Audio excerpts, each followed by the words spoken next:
You did everything right. You worked hard. You stayed disciplined. You kept improving. You kept going when other people slowed down. You became dependable. You became capable. You became the person people trust when things matter. So why do some wins feel strangely quiet? Why does rest not fully recharge you? Why does life feel busy but not alive? Why do you sometimes reach what you wanted and feel almost nothing?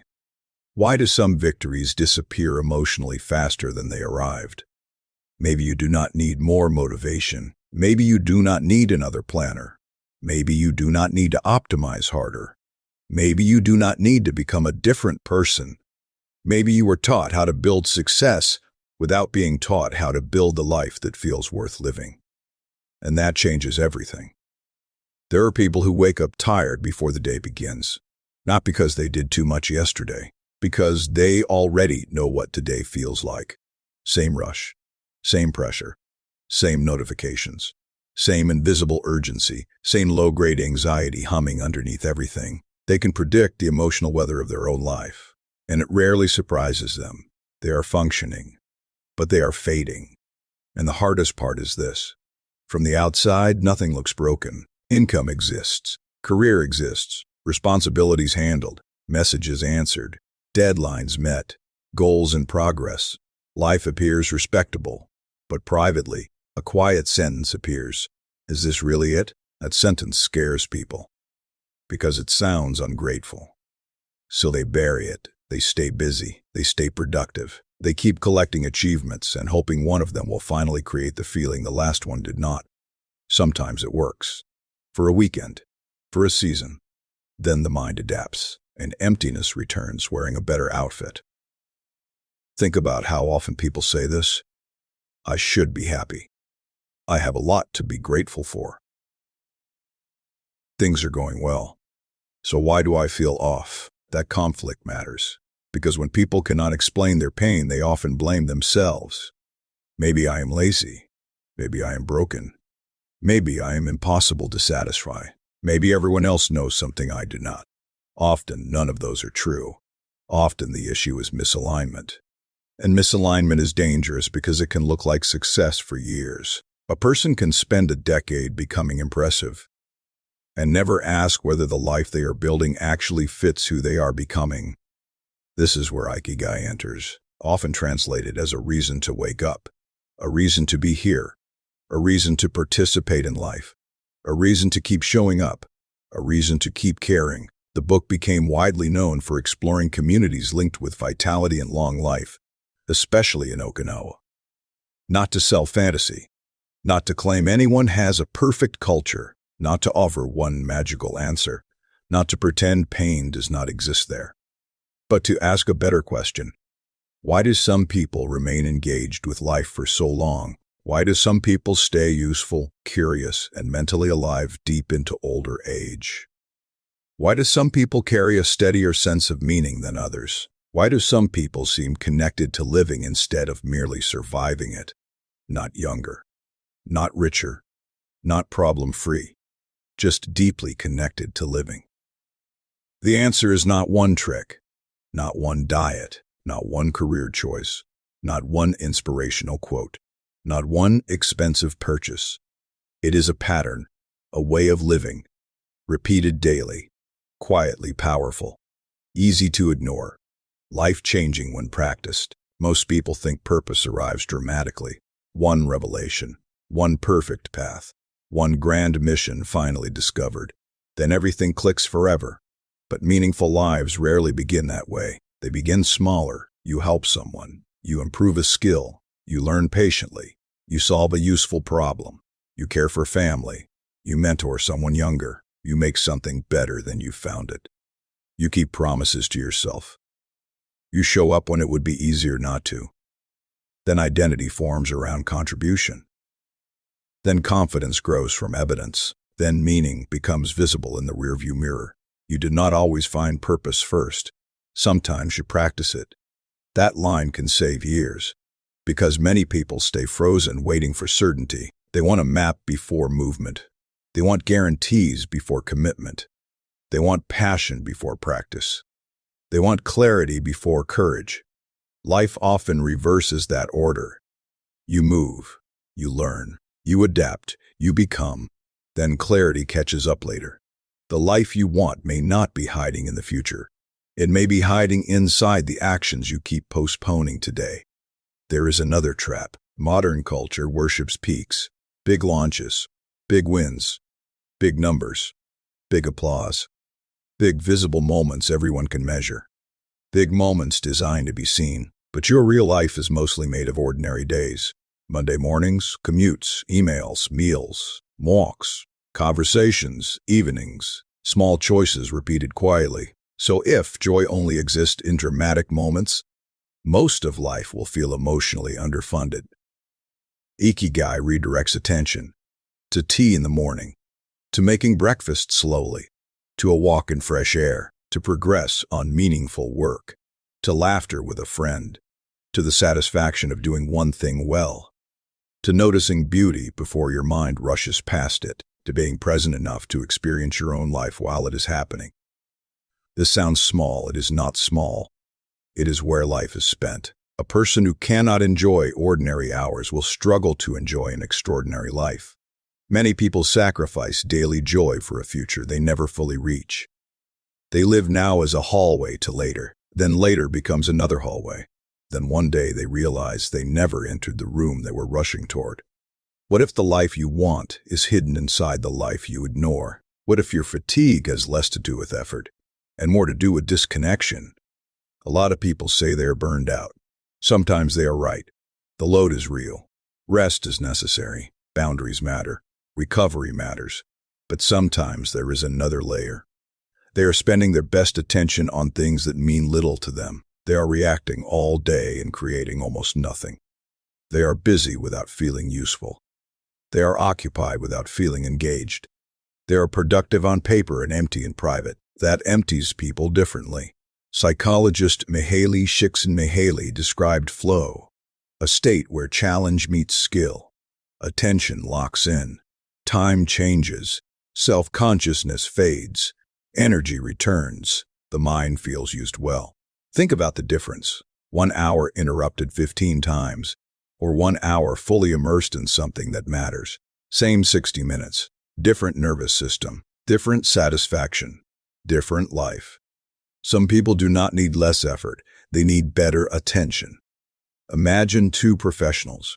Both work hard, both sit down at 9 a.m., both finish at 6 p.m. The first spends the day in messages, meetings, notifications, shallow urgency, and endless context switching. At night, they feel drained and oddly empty. They touched many things. They completed almost nothing meaningful. The second protects blocks of deep work, solves one real problem, feels progress, leaves tired, but proud. The body is tired. The mind is satisfied. This is not only productivity, it is emotional architecture. And then there is connection, a part many ambitious people underestimate. Modern success can isolate quietly. Schedules fill up. Friendships become occasional. Family becomes logistical. Conversations become updates instead of intimacy. People become reachable but not known. You can be visible online and unseen in real life. You can be praised publicly and lonely privately. You could be in demand professionally and unsupported emotionally. You can have contacts everywhere and connection nowhere. The book highlights supportive circles because belonging changes the weight of everything. Stress becomes lighter. Failure becomes survivable. Joy expands when shared. Identity feels steadier when mirrored by people who know the real you. Pain becomes speakable. Hope becomes renewable. Some people do not need a better schedule. They need deeper connection. Ask yourself something simple. Who knows the truth about your current life? Not the polished version, the real version. Who can hear your fears without turning it into advice? Who celebrates your growth without competing with it? Who would notice if your smile became performance? If no one comes to mind quickly, that matters. Here is what most people take from this book. Find your passion. Choose the right career. Do what you love. Here is what they miss. Ikigai is bigger than career. It is how you eat, how you move, how you relate, how you focus, how you recover, how you contribute, how you use attention, how you respond to ordinary moments, how you spend an ordinary Tuesday afternoon. That is why the idea lasts. It belongs in daily life, not only dramatic life decisions. And if you ignore this long enough, you can become highly functional in a life that no longer fits you. Many people are not failing. They are succeeding in the wrong direction. You may be climbing the wrong ladder. When people hear longevity, they search for hacks, supplements, secret foods, perfect routines, rare answers from faraway places. A shortcut no one else knows. But the stronger lesson is simpler. Move often. Eat with moderation. Reduce needless stress where possible. Stay mentally engaged. Protect relationships. Keep contributing. Remain curious. Keep learning. Have reasons to participate. Rest with intention. Not intensity, consistency. Not perfection. Patterns. A 10-minute walk repeated for years can matter more than an extreme plan abandoned in 12 days. Reading 10 pages a day can matter more than buying 20 books you never open. One honest conversation each week can matter more than hundreds of passive digital interactions.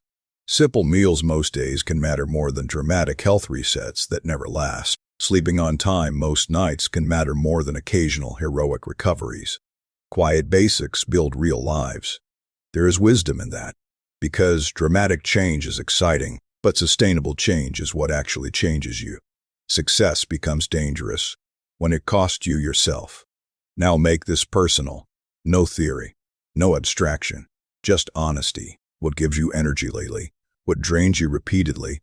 What are you chasing that no longer matters? What do you pretend to want because it looks impressive? Where are you overperforming and underliving? What have you outgrown but still carry? What truth keeps visiting you that you keep dismissing? If your current week repeats for 5 years, who do you become? Those questions sting for a reason. They reveal direction. Some people already know the answer. They feel it every Sunday night, every quiet morning, every moment alone after a crowded week, every success that lands flat. Others will resist the question. That is normal too.